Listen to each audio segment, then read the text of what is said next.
Since the Great War kicked off, the battlefield has just been a meat grinder. So many devout, truly good people have been lost, just swallowed up by the fighting. And that's the really terrifying part, isn't it? It's not just about dying. If you get captured, well, coming back is basically unheard of. And the tiny handful that do make it back, they're different, changed, twisted by the very evil they were fighting. Honestly, a lot of people would say that's a fate way, way worse than death. But what if I told you there's an exception? A legend, an outlier who doesn't play by these grim rules. She's revered by the Stigmatic Nuns, and they have a name for her: the Butchered Saint. So yeah, the big question is, who is she? That's the real puzzle. Her true identity is completely wrapped in mystery, just whispers and conflicting stories from the front lines.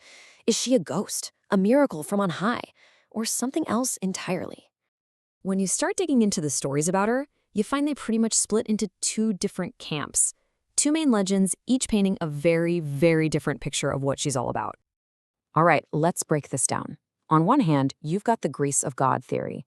This version says she was a martyr, killed by heretic legions, but her faith was so pure, so powerful, that a higher power just refused to let her stay dead.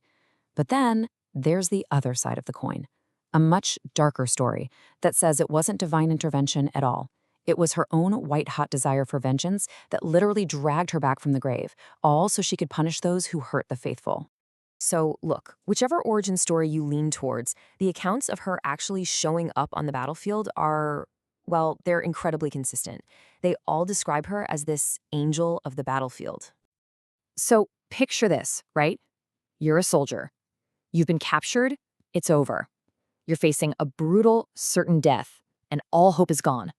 It's in that final, desperate moment, when you pray, that's when she's said to appear. And that's key. She doesn't just show up for any old skirmish. She comes for the hopeless. And the way she arrives, it's just so jarringly out of place. She doesn't charge in screaming. She steps delicately, moving through all the spilled blood, the mud, the barbed wire, like it isn't even there. And here is the detail that seals the deal. The one thing everyone's report has in common. Her feet never touch the ground. She's not walking. She's floating, just hovering over all that chaos and carnage. This is what cements it, right? She's not just some soldier. She's a true apparition, something totally supernatural. Think about how terrifyingly quiet her power is. There are no war cries, no clashing swords. It's just whispered blessings. But those whispers, they hit with unbelievable force.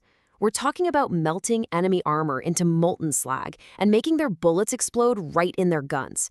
It's this silent, almost holy, and absolutely devastating way to wage war. So she shows up, unleashes this quiet, divine storm, and then what? What happens after the fighting stops? What does she leave behind? Nothing. She doesn't stick around for a victory lap. Once the enemy is dealt with, she is simply gone, vanishes, just as mysteriously as she came, leaving the survivors standing there in total shock, with only the strangest evidence that she was ever there. The only proof is this, her calling card, you could say, two things.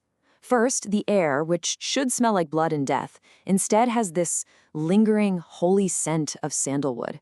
And second, tiny, delicate flakes of gold leaf, just drifting down from the sky like snow.